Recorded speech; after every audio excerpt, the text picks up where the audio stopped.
BSP के राष्ट्रीय coordinator और मायावती के भतीजे आकाश आनंद के खिलाफ एफआईआर दर्ज हो गई है। उत्तर प्रदेश के सीतापुर पहुंचे आकाश आनंद ने बीजेपी सरकार पर जमकर हमला बोला था। इस दौरान उन्होंने आतंकवादियों से बीजेपी सरकार की तुलना की थी। लिहाजा आकाश पर हिंसा भड़काने और लाठी तैयार रखो, यही नहीं बीजेपी सरकारों को आतंकवादी सरकार तक कह डाला था। इस मामले में आनंद के खिलाफ, एक कह सकते हैं आकाश आनंद के खिलाफ जो है वो मामला दर्ज कर दिया गया, क्योंकि जिस तरह से विवादित बोल जो है वो बोलते हुए नजर आए, इस मामले को लेकर एक्शन लिया गया है। कोतवाली नगर जनपद सीतापुर के अंतर्गत आज एक राजनीतिक दल के द्वारा एक चुनावी रैली की अनुमति ली गई थी। इस रैली में इस राजनीतिक दल के वक्ता श्री आकाश आनंद, उम्मीदवार महेंद्र सिंह यादव, श्याम अवस्थी, अंशय कालरा तथा रैली के आयोजक श्री विकास राजवंशी इत्यादि रैली में उपस्थित थे। रैली में वक्ता के द्वारा आम जनमानस में हिंसा भड़काने की कोशिश करते हुए असंसदीय भाषा का प्रयोग करते हुए वक्तव्य किया गया, जिसके आधार पर आचार संहिता के उल्लंघन का एक मामला पंजीकृत किया गया है।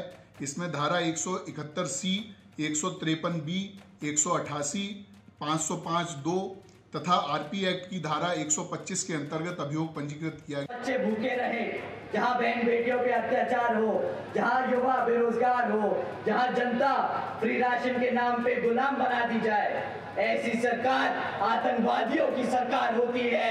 ऐसी सरकार तालिबान अफगानिस्तान में चलाता है।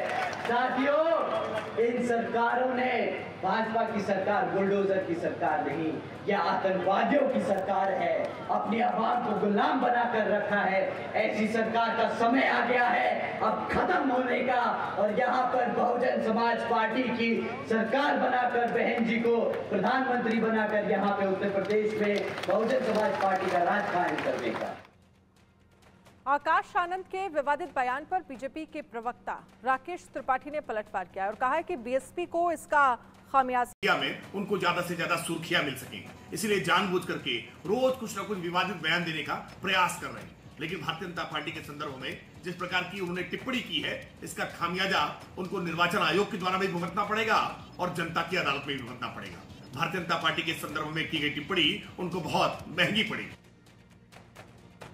बीकानेर